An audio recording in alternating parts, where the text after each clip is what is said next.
더워지면서 벌레 걱정이 좀 늘어나고 있는데요. 특히나 확장형 거실인데다가 고양이를 키우고 있어서 저희 집은 농약을 전혀 쓰지 않고 있거든요. 그런데도 뭐 크게 벌레 걱정을 많이 하면서 식물을 키우고 있지는 않아요. 그래서 제가 어떻게 관리하고 있는지, 농약 없이 어떻게 관리하고 있는지를 좀 공유를 드려보려고 합니다. 제일 중요한 거는 예방이긴 한 것 같아요. 그래서 뭐 이것저것 많이 써봤는데 저는 결국에는 이거랑 이거 두 개로 거의 관리를 하고 있거든요, 벌레는.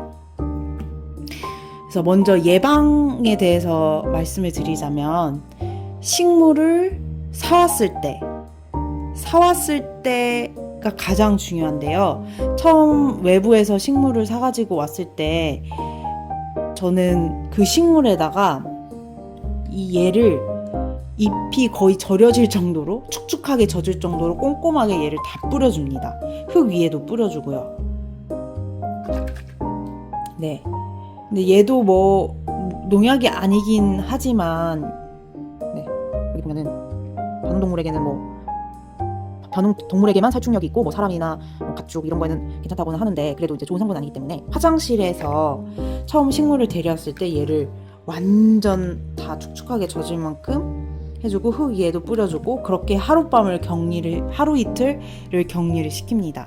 격리를 시키고 그 다음에 다른 식물들 옆에 두지 않고요. 따로 좀 떨어진 곳에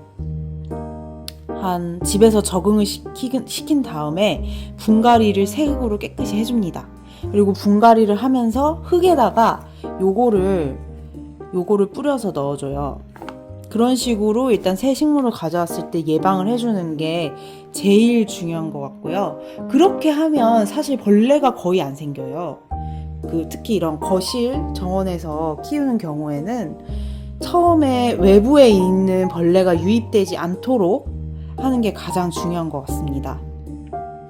하지만 그렇게 하더라도 이제 뿌리파리, 그 다음에 뭐 손깍지벌레, 개각중, 총채벌레, 진드기 이런 것들이 가끔씩 생길 때가 있더라고요. 그래서 이제 그 벌레별로 어떻게 퇴치를 했었는지 말씀을 드릴게요.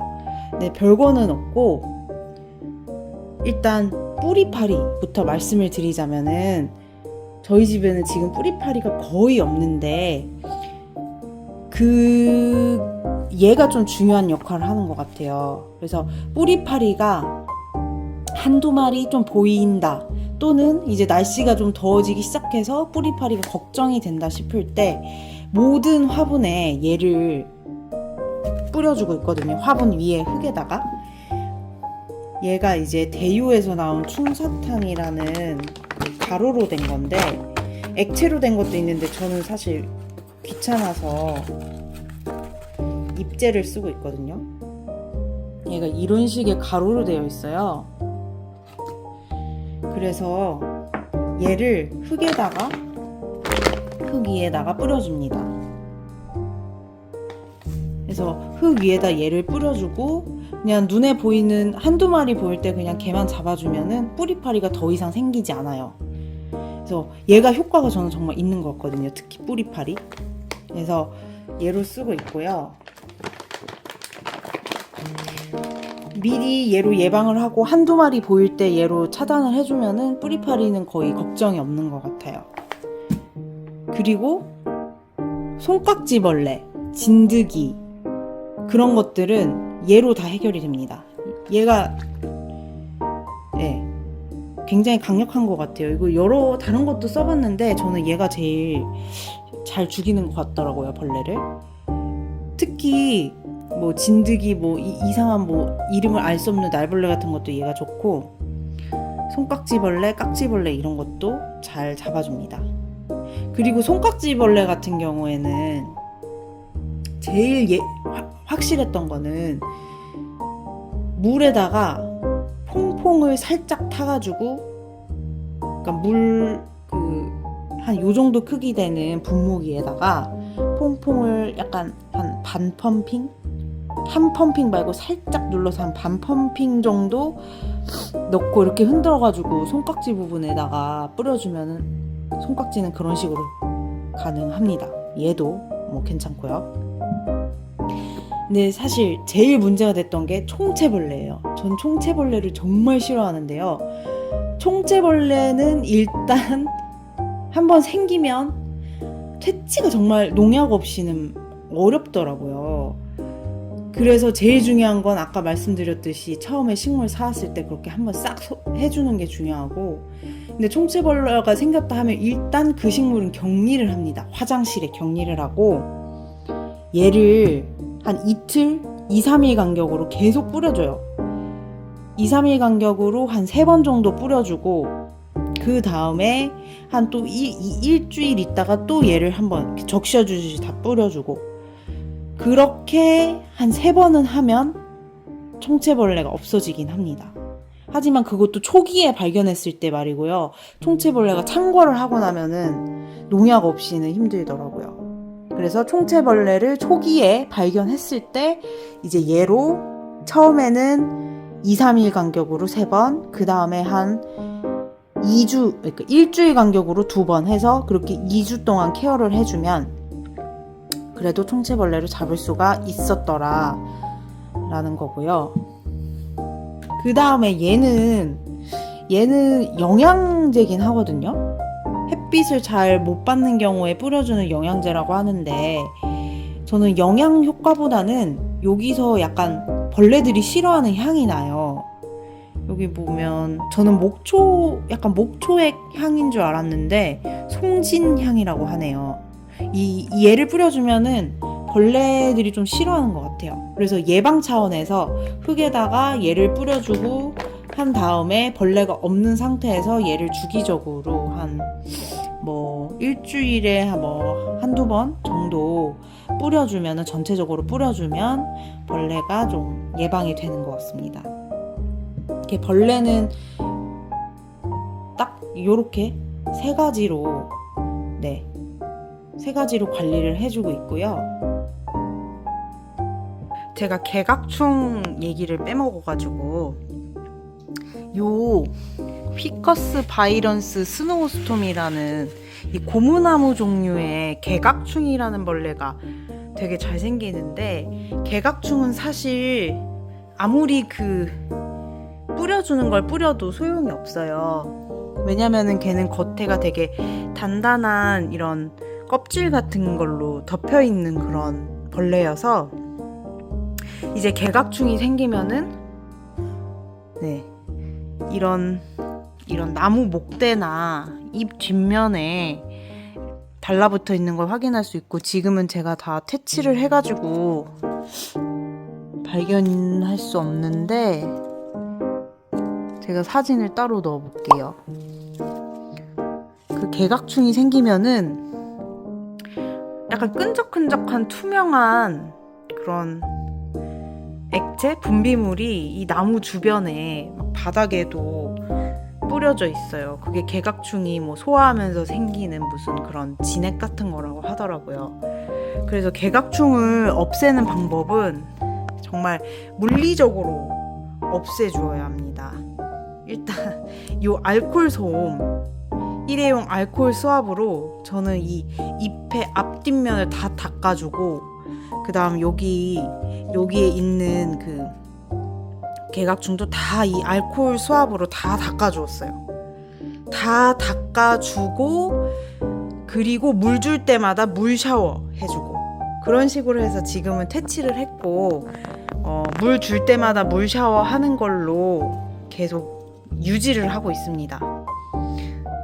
더 생기지는 않더라고요. 물 샤워를 다 없앤 다음에 물 샤워를 해주니까 더 생기지는 않고 그렇게 유지를 해주고 있습니다. 그리고 제가 또 응애를 빼먹어가지고 지금 요 이파리에 응애가 있는 거거든요. 응애 퇴치는 사실 쉽습니다. 응애는 요 이파리를 아까 그 알코올 스왑으로 닦아주던지 그냥 물 샤워를 열심히 해주면 사라지긴 합니다. 그 바로킬 한번 뿌려주고 잎을 물 샤워로 한번 싹 씻어주면 네, 응애 퇴치는 그래도 쉬운 편입니다. 얘도 제가 한번 해줘 볼게요. 얘를 지금 그 바로킬을 뿌려준 다음에 물로 이렇게 씻어줬거든요.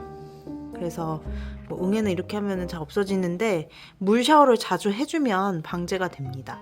근데 요렇게 잎에 흔적이 남은 거는 어쩔 수가 없어요. 그다음에 뭐 버섯이 생긴다거나 곰팡이가 생겼을 때에는 요 친구로, 근데 얘는 사실 아무거나 써도 다 뭐 곰팡이용 이런 분무로 된 거 아무거나 써도 다 효과가 있는 것 같아요. 그래서 얘를 쓰고 있고요. 그리고 진짜 추천드리고 싶은 게 얘, 다이소에서 파는 무알콜 소독제라는 건데 얘가 이렇게 리필로도 팔거든요. 그래서 저는 이렇게 리필을 사서 계속 쓰고 있는데 얘가 치아 염소산수라는 그런 성분으로 되어 있대요. 그래서 살균 소독 탈취 기능이 있고 사용한 다음에 물로 변해가지고 이제 좀 안전하게, 무알콜이기 때문에 식물이나 동물한테도 좀 안전하게 쓸 수 있는 것 같은데, 그래도 이제 동물한테는 뿌리지는 않고요. 이제 식물한테 주로 뿌리는데 얘가 원래는 뭐 주방, 욕실, 사무용 이런 데 쓰라고 나오는데 식물한테 써도 되게 좋더라고요. 특히 무름병 같은 거 예방에 좋더라고요. 제라늄 가지치기 하거나 이제 꽃대 잘라주고 뭐 했을 때 그 잘려진 부분에다가 저는 얘를 꼭 뿌려주거든요. 칙칙칙 뿌려주면은 무름병 예방에 좋은 것 같고요. 베고니아들 곰팡이병 걱정되시잖아요. 그런데도 베고니아에다가 그냥 이렇게 그냥 수시로 생각날 때, 눈에 보일 때 이렇게 칙칙칙 뿌려주면은 곰팡이병이 안 생기더라고요. 그래서 가격도 싸고, 그래서 얘를 다이소에서 아주 유용하게 사용하고 있습니다. 그 다음에 이제 영양제 뭐 쓰는지 좀 공유를 들어보려고 하는데, 가장 많이 쓰는 영양제는 사실 얘랑 얘, 이 두 가지예요. 그래서 하이포넥스에서 나온 레이쇼 원액, 얘랑 그 다음에 대유에서 나온 미디근이라는 요 두 개를 가장 많이 쓰고 있고, 그 다음에 이제 탑 퀄리티, 하이포넥스에서 나온 탑 퀄리티랑 제가 지금 본통을 못 찾아가지고 얘도 하이포넥스에서 나온 리키다스, 이렇게 두 개는 이제 가끔 써주고 있고요. 그 다음에 오스모코트도 알갱이, 얘도 가끔 써주는 친구입니다. 그래서 먼저 이 하이포넥스는 1000배로 희석해서 아주 다양하게 쓰고 있는데요. 그냥 웬만한 식물에는 다 얘를 쓰고 있고, 특히 여기 보이는 요 에피스시아, 그 다음에 오리발시계초, 이런 애들한테는 매일매일, 거의 매일 하이포넥스 탐물을 주고 있어요. 네. 그리고 미디근, 얘가 좋은 게 이제 영양제 너무 많이 주면은 이제 과영양, 그 흙의 과영양 성분 때문에 성분이 바뀌어가지고 식물이 죽기도 하고, 그다음에 분갈이 한 지 얼마 안 된 경우에는 영양제 주기가 부담스럽잖아요. 특히 그리고 제라늄 여름 이럴 때 영양제 괜히 잘못 줬다가 그 과영양이 와가지고 뿌리가 물르고 할까봐 걱정되는데 뭔가 영양이 부족해 보일 때는 얘를 쓰고 있습니다. 미디근.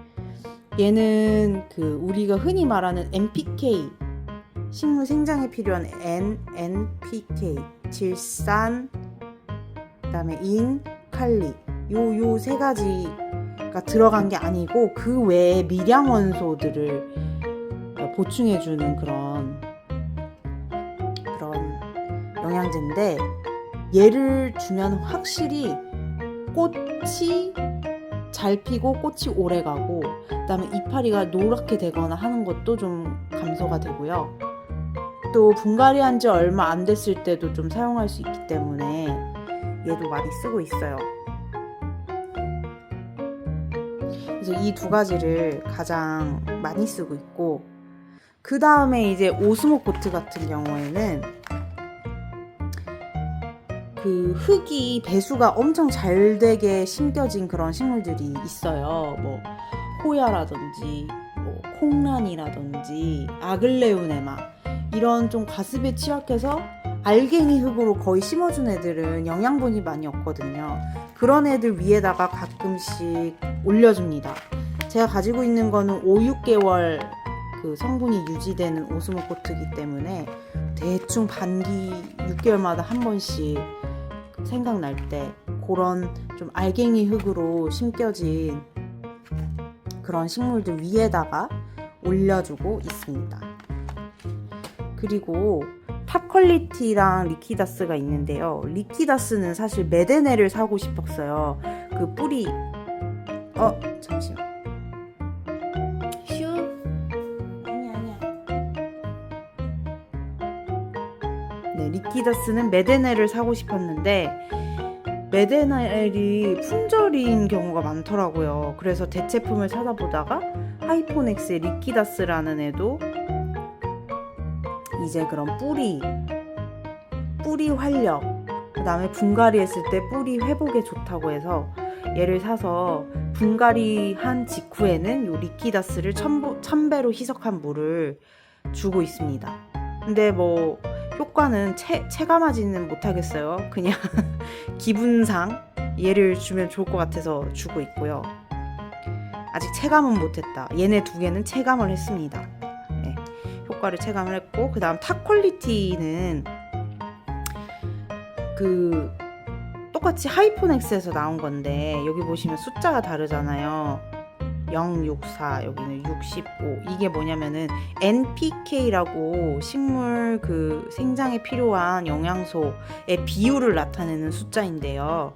N이 0이에요. N이 0이라는 N은 이제 질소는 그 식물 잎 생장 이파리 커지고 초록초록해지고 이런 거에 좀 그 영향을 주는 성분이라고 하더라고요. 근데 가끔 꽃 피는 식물한테 그냥 이런 영양제를 주게 되면 너무 이파리만 크고 꽃이 안 피는 경우가 있어요.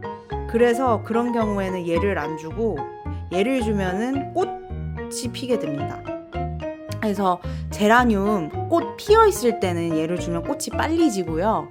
제라늄 이제 꽃몽울이 맺히게 할 때, 그럴 때 그 시기에 이제 꽃이 맺히려고 하는 이제 꽃이 한 번 다 지고 꽃몽울이 올라올 때쯤에 얘를 한 번씩 주면은 그 꽃봉을 만드는 데 도움이 되는 것 같습니다.